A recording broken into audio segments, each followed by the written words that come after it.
Fiscal Responsibility and Budget Management Act, a question which was asked in previous year in 2013 in the UPSC. What are the reasons for the introduction of this Fiscal Responsibility and Budget Management Act 2003? Discuss critically its salient features and their effectiveness.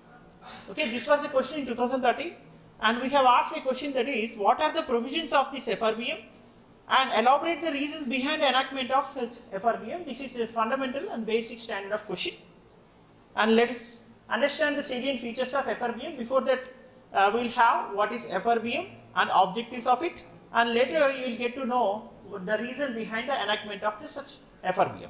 Okay. So about this act, Parliament wanted to bring certain level of accountability and transparency and also responsiveness of the government in dealing with the expenditure framework. Therefore, they have brought this fiscal responsibility and budget management. What does it mean? It has brought certain targets for the government to attain the targets of fiscal deficit. What is meant by fiscal deficit? What is fiscal deficit? Okay. Yes, balance is something you please tell me loudly and with clarity. What is fiscal deficit? Simple. Okay? Okay, not budget deficit. See, what are the provisions of Fiscal Responsibility and Budget Management Act? You can write provisions. It is not a mugging up concept. First of all, you need to learn the fiscal deficit target, which is targeted by this FRBM Act in 2003. Therefore, the fiscal deficit, you have 4 types of deficit here, that is revenue deficit, and next effective revenue deficit, and fiscal deficit, and budget deficit, right? Revenue receipts and expenditure difference is called revenue deficit. Okay, and the effective revenue deficit may exclude certain deficit areas which may create a level of assets. For example, if you allocate certain funds for engineering a scheme, the scheme may create few assets for rural development and infrastructure part. Therefore, the revenue deficit which is creating a proportionate of assets may be excluded from the revenue deficit. Okay, that is called effective revenue deficit. Have you got my point? How many of you understood this? I think you have understood this concept. Revenue deficit, revenue receipts. What are the elements that you have in the revenue deficit? Revenue receipts and expenditure part. In the revenue receipts, you have taxes, that is direct tax and indirect tax, and customs, excise, and also this GST part, and also non-tax receipts, surcharge, and cess, everything, right? And also profits of PSUs. These are part of revenue receipts. And revenue expenditure, you will be having revenue expenditure like interest payments, next salaries, pensions, and also welfare schemes, and the funds allocated under planning commission, like this. Next, so the deficit part which is creating certain proportionate of assets may be excluded from the revenue deficit. Like I have explained, like engineering scheme which is creating rural infrastructure. Therefore, that proportionate, the infrastructure part which is created under this revenue deficit part will be excluded, right? That is effective revenue deficit. Next, fiscal deficit. Budget deficit will always be 0 because you don't need to have a surplus amount. It should be invested for long-term purpose, that is capital investment. Okay? Always you will maintain such budget deficit as 0 to maximize your revenues and also to generate certain level of asset, that is asset creation should be part of this capital expenditure. So, budget deficit will always be 0, but fiscal deficit is simple. Total expenditure minus non-debt receipts. Total expenditure minus non-debt receipts. Total expenditure minus non-debt receipts. So, out of this total expenditure, what is included? What are the elements included in this total expenditure? Just now I have expressed the expenditure part of the revenue expenditure. Okay, pension, salaries, and something else. Next, capital expenditure, that is loan repayment. Okay, and investments in PSUs, establishment of new PSU, public sector undertaking. Right, this is called capital expenditure, which is long lasting in nature and creating assets and will generate revenue and create employment and infrastructure, logistics development, everything will be part of this capital expenditure. So total expenditure will have revenue expenditure and capital expenditure. Revenue expenditure is recurring in nature, it is continuous process, and capital expenditure will create assets and maximize resource potential and productivity too. This is capital expenditure, okay? So total expenditure part minus non-debt receipts. Non-debt receipts. Just now I have explained also this revenue receipts, the tax and non-tax receipts and also profits. After excluding this revenue receipts part, what will you have? Capital receipts. In capital receipts, you will be having, yes, foreign direct investments, long-term investments, and the domestic borrowings in the form of issuing treasury bills, okay, and bonds, securities. On behalf of government, RBI will be issuing, and also external market borrowings and the loans that you have availed from IMF, okay, and also World Bank and other banks, New Development Bank, BRICS Bank, or whatever it may be, the Asian Infrastructure Investment Bank, whatever. Okay, so external market borrowings, foreign direct investments and FPIs, also this disinvestment from PSUs. Okay, these are part of capital receipts.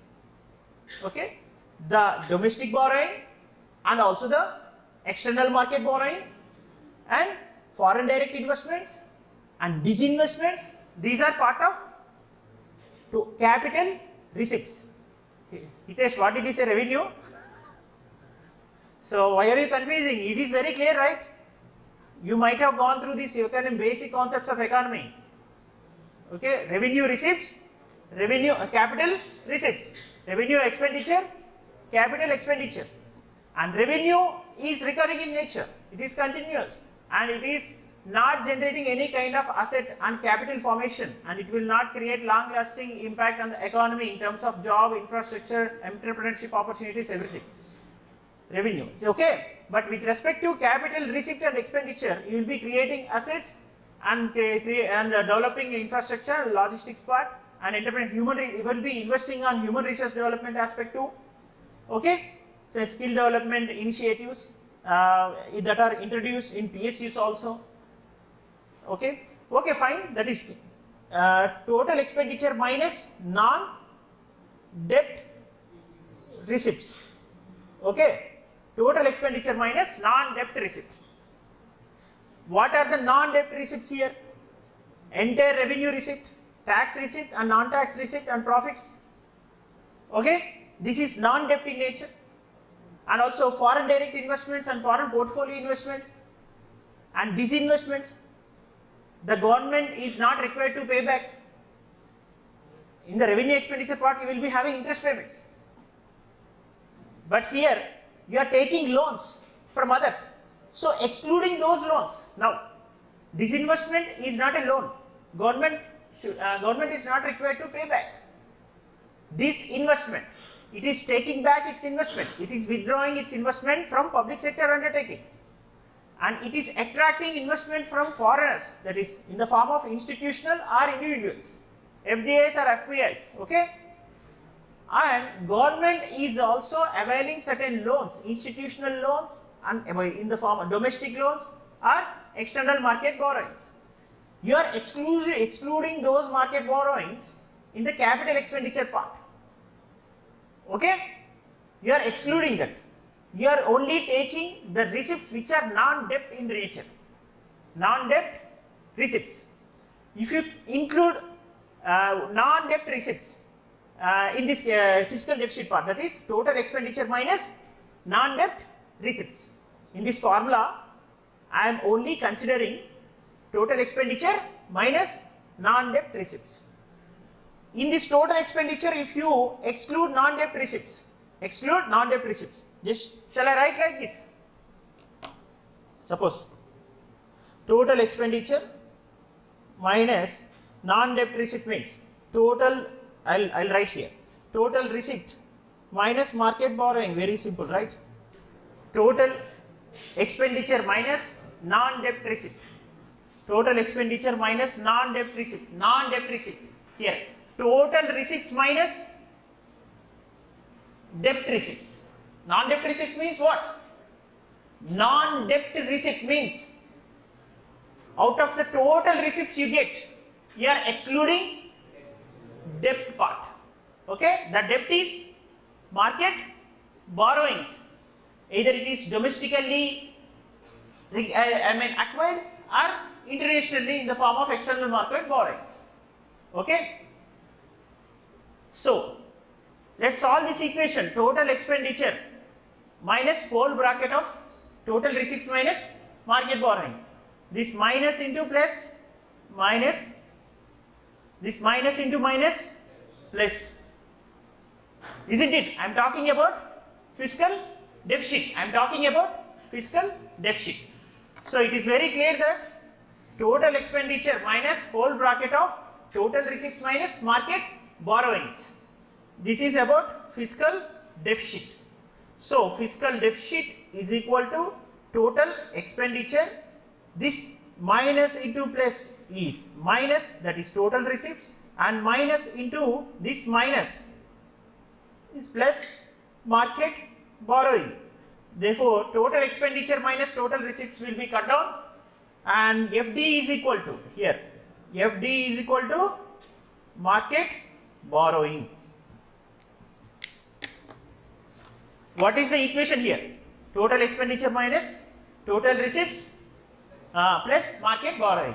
So total expenditure and total receipts will be gone. Isn't it?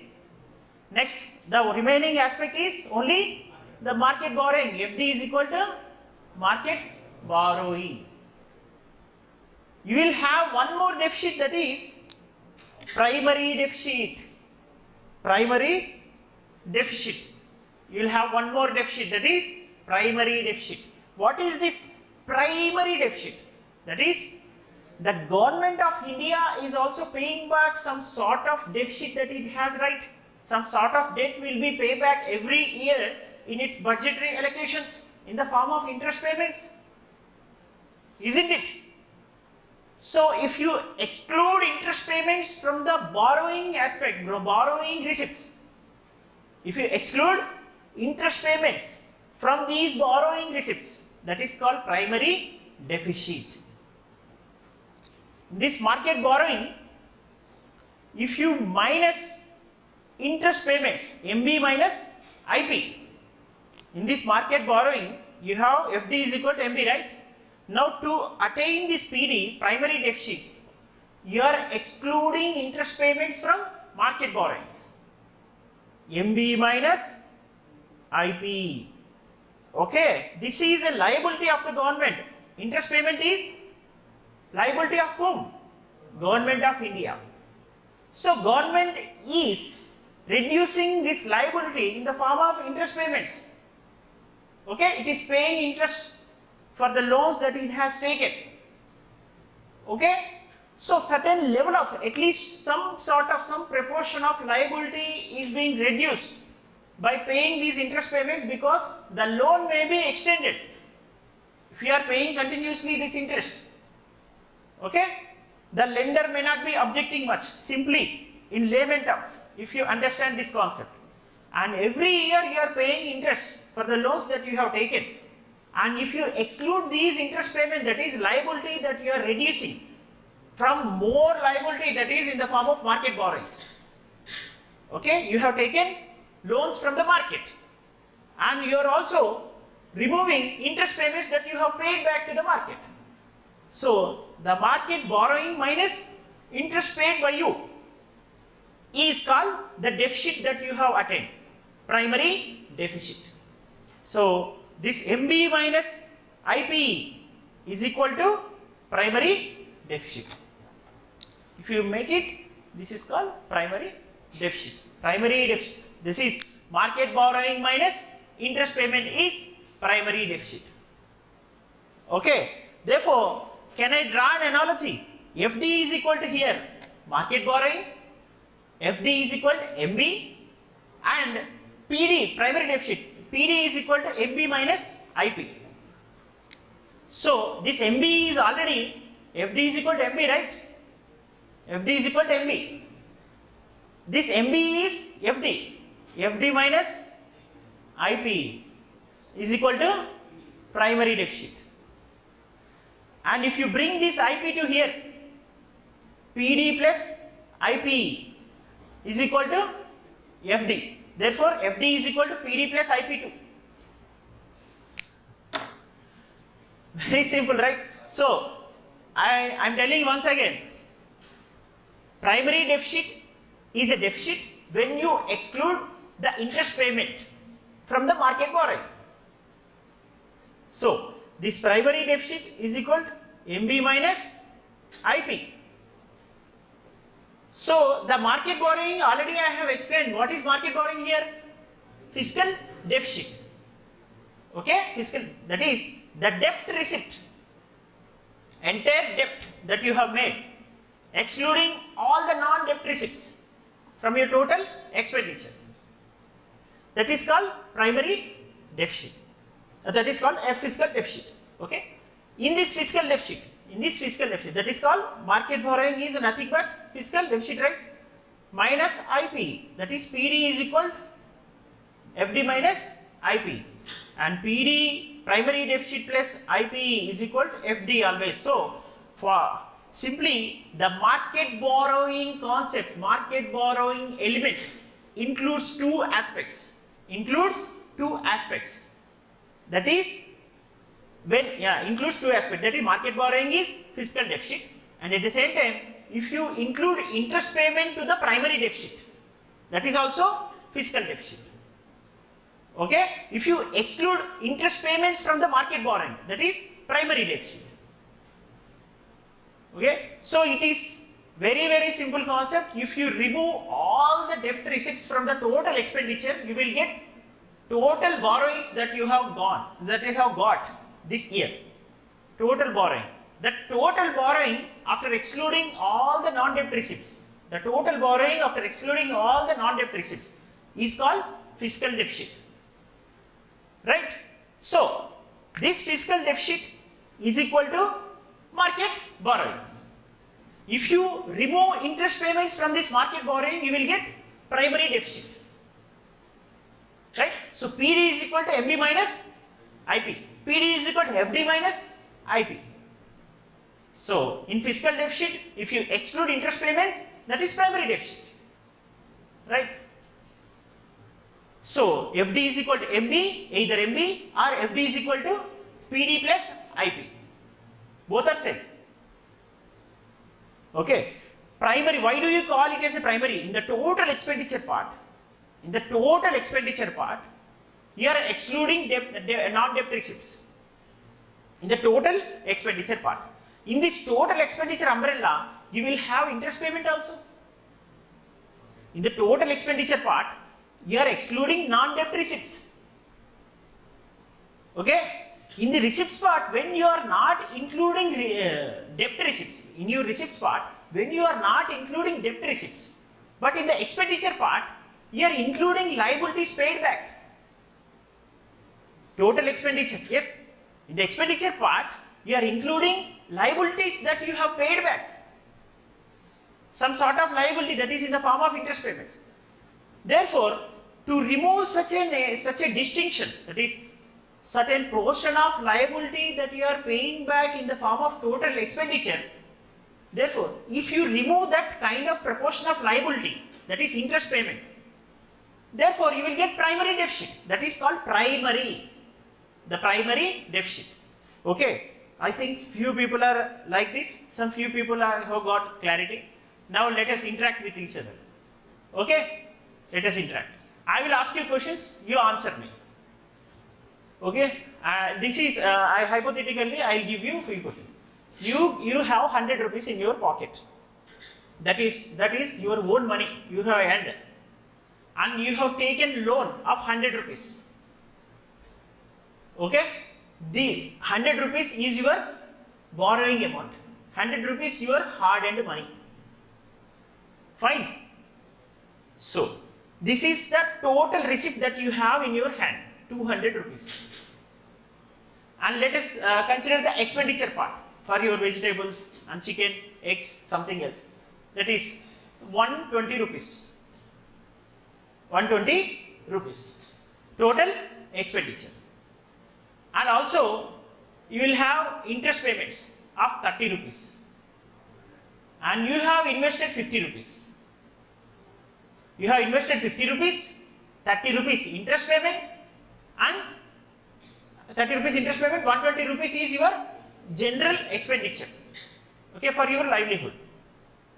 So in this total expenditure, the 50 rupees that you have invested will help you and will bring you returns. At least it has created some sort of asset that you have, you have purchased an equipment, say tab, something mobile phone, you may use it for 3 years, 4 years, 6 years.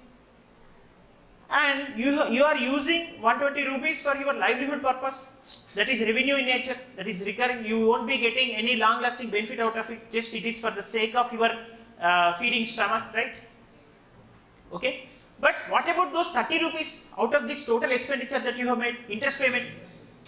What about these 30 rupees?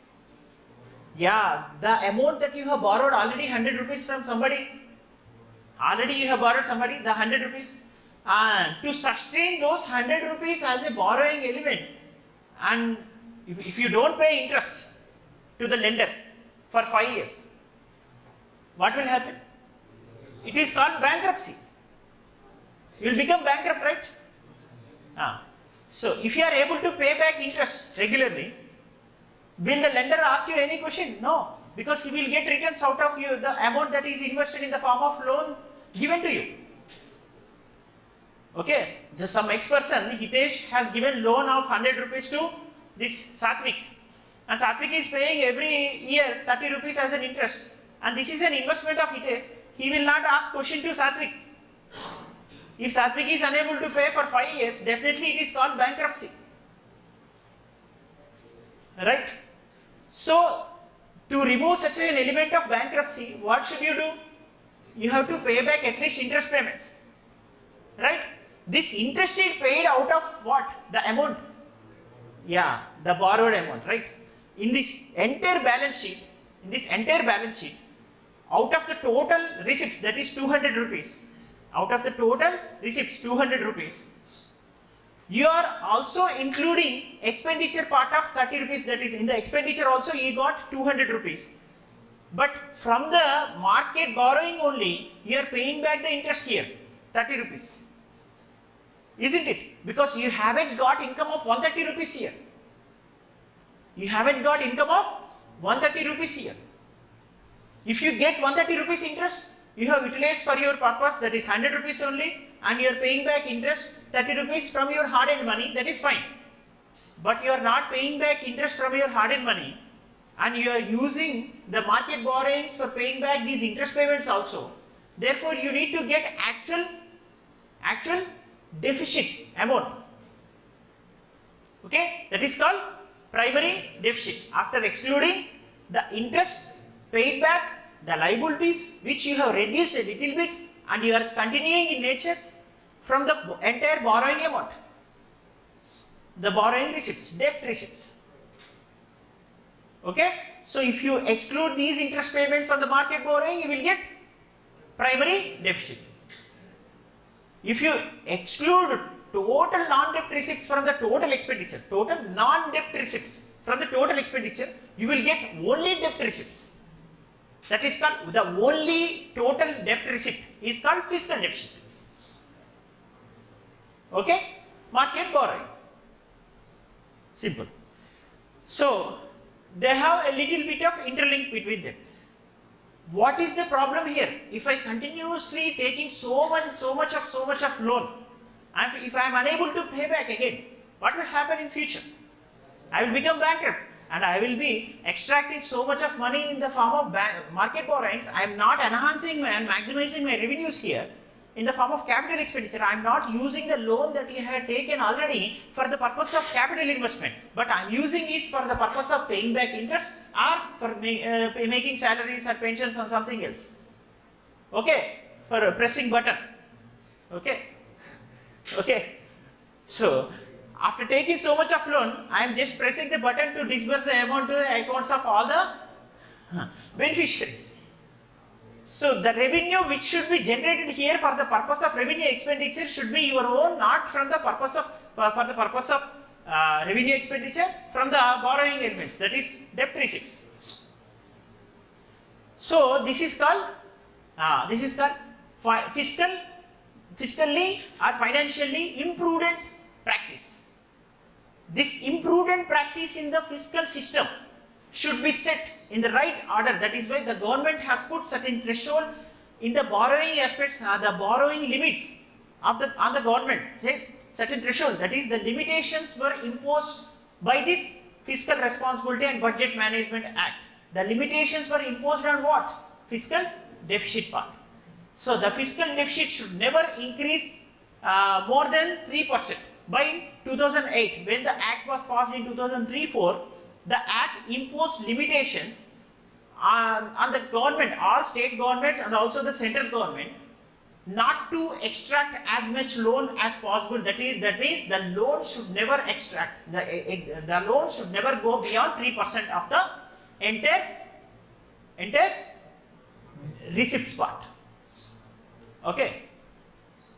And also entire expenditure part, receipts part, when you do total expenditure minus total receipts part, you will have market borrowings part. When you include only the debt receipts there, the debt receipts should never exceed 3% of your entire budgetary balance sheet.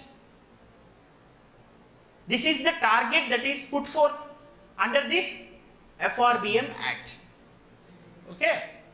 So, to bring this fiscal consistency and fiscal prudency and fiscal accountability, this responsiveness of the government and transparency in this aspect, the Government of India brought this Fiscal Responsibility and Budget Management Act. But this was amended in 2008 9 times because of the recession that it has been facing. Because of the recession the Government of India has been facing, it has amended such provisions. It extended, and for some time it has removed such those columns, and it has extended later on. It tried to extend the same targets.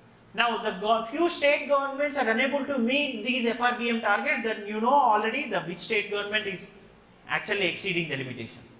Okay, so that is called the bankruptcy. The amount that you have already taken from the market is not being invested for the capital purpose, but you are using it for the revenue expenditure. The revenue expenditure which will not yield you any kind of returns. Very soon you will be borrowing so much of money and unable to pay back due to not having any kind of return in the form of capital expenditure. You will become bankrupt, which is happened in the case of Sri Lanka. Okay. So because Sri Lanka has taken so much loan from China, and the amount and the interest will not be paid back by Sri Lanka for next 100 years also. That is called debt trap policy. Okay.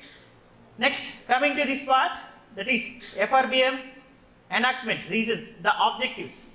So primary goal of FRBM Act was to mitigate the revenue deficit of the country, and also mitigate the revenue deficit of the country and the trim of the fiscal deficit to an acceptable 3% of GDP by March 2008.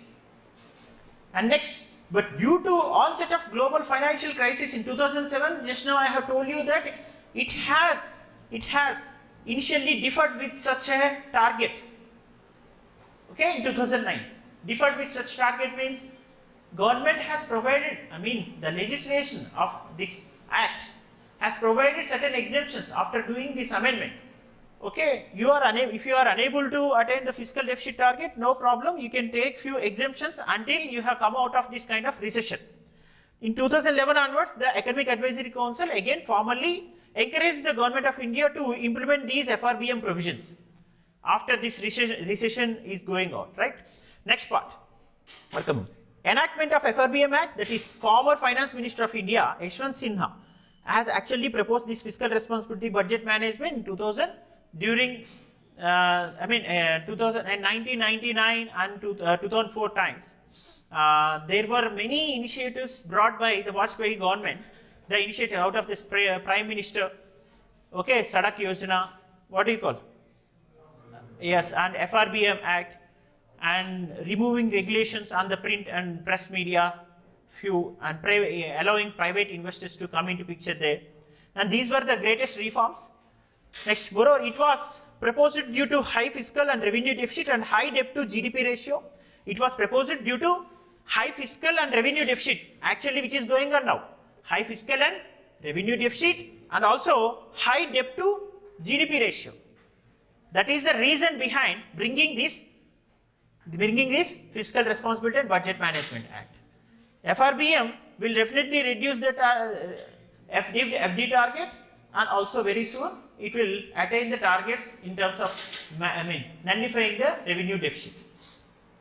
Next, need of FRBM Act 2003 enacted by government to address the fiscal deficit issue and its negative impact on the economy. It aimed to encourage proper management of public finance by setting targets for reducing fiscal deficit and outstanding debt. And reasons for enactment of FRBM Act. What is the question here? What are the provisions of FRBM, and elaborate the reasons behind enactment of FRBM. Okay, the provisions that I have already told you, the targets imposed under this FRBM Act on the governments, okay, and the limitations put forth in terms of borrowing elements in the receipts part. And next, need of FRBM Act, that is, it was a prerequisite part after this LPG reform, liberalization, privatization, globalization part. What happened? The governments had got lot of investment and also the loan support from externals also. External market borrowing was maximized due to liberalized policies and also convertibility. And initially you used to convert dollar very difficult. The conversion of dollar was very difficult before LPG. After LPG, the convertibility in the floating market system became very easy for them. So the loan availability was maximized and the government was going against the loan threshold, the limitations. Therefore, they have brought this fiscal accountability and prudential financial system and mid-term and long-term expenditure frameworks were also put forth under this Fiscal Responsibility Act. Next, high level of deficit financing by the government can lead to an increase in money supply, which can in turn lead to inflation. One more thing, if you take so much of loan and disbursing money to the banks and also to the people by using these populist policies and schemes, what will happen? It will increase the inflation. So the price rise will not encourage the lenders and investors to come and invest here. Okay, and the lenders may not purchase the bonds that are issued by the government also. It will become detrimental also very soon. Therefore, the government has to increase the interest rate if it has to issue the bond for the lenders in the market. So interest payment will be enhanced for the government due to the inflation which is arisen out of the loan amount disbursed to the banks and also disbursed to the people in the form of populist schemes and policies. Therefore, this will become a vicious cycle. Have you understood what I am telling?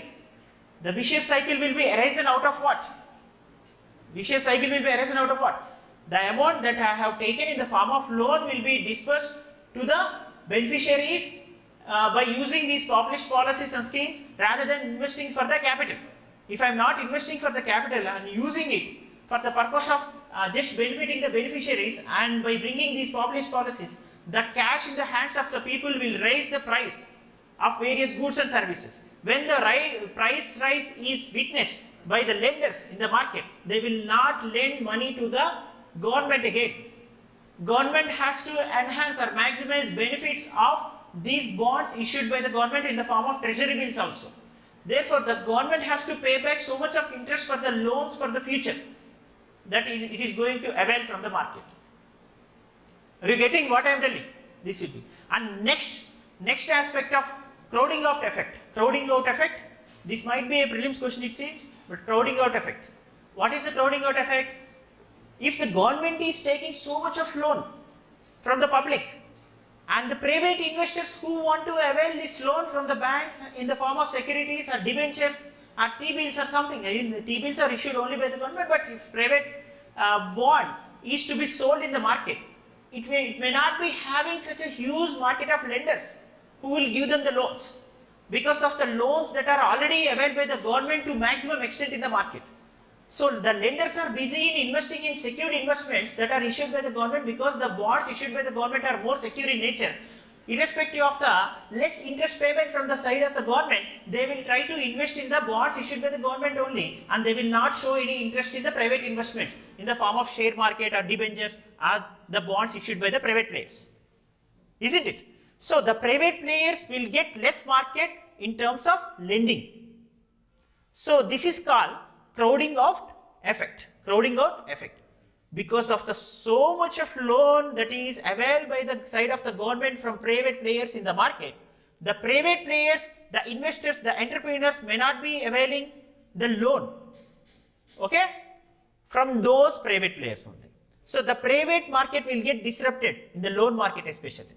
The lenders are busy in investing so much money in the government bonds. Therefore, they will not invest in the private bonds, private debentures or private share market also. Isn't it?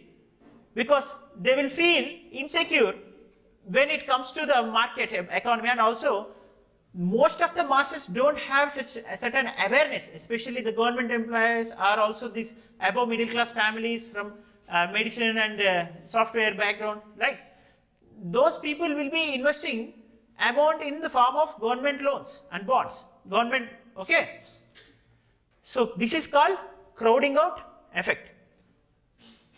The amount which is not available for the private entrepreneurs to extract so much loan due to the lenders who are busy in the investment in the government securities. This is next, crowding effect. High level of public debt can lead to crowding out of private investment. Have you got it? Right? So this is called, as a result, the government will have to compete with private sector for funds.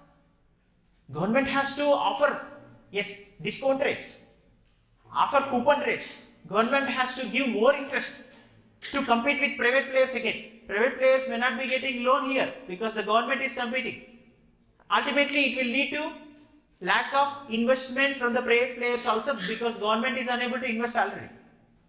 Hence, the Act would help to promote greater public awareness and scrutiny on government fiscal policies.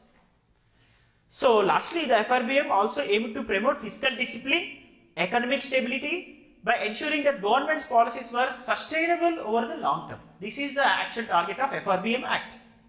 So, objective of FRBM is get financial and macroeconomic stability, and it has to establish a balance on the economic condition in India, and fiscal responsibility budget management principal goals were two. What two? Principal goal: establish transparent fiscal management mechanism in the country and provide a more equitable, controllable distribution of the country's debts over time, and achieve fiscal stability for a longer time period in India. And furthermore, the Act was supposed to provide Reserve Bank of India with required flexibility in managing inflation in India. Isn't it? This is the actual theme of the government. So, if you have gone through all these objectives, that means the objectives to bring back this macroeconomic stability, fiscal responsibility, fiscal discipline, fiscal prudency, and fiscal response and accountability on larger scale, okay, and the exchequer of the government. Fisc means what? Sovereign. Sovereign means the people rule. The people who have elected the representatives are using the money of the public. Therefore, they should be accountable how to use this money. Right. Next, features of FRBM Act is, yes, you please go through all these features and try to write answer that I have asked. Will you be able to write answer? Because I have also discussed the prelims basic concepts of fiscal deficit, primary deficit, revenue deficit, effective revenue deficit, and budget deficit. After completing all the deficits, FRBM Act, its targets. Okay, fine. Take care. All the best, and I will be having one more session for I want to take.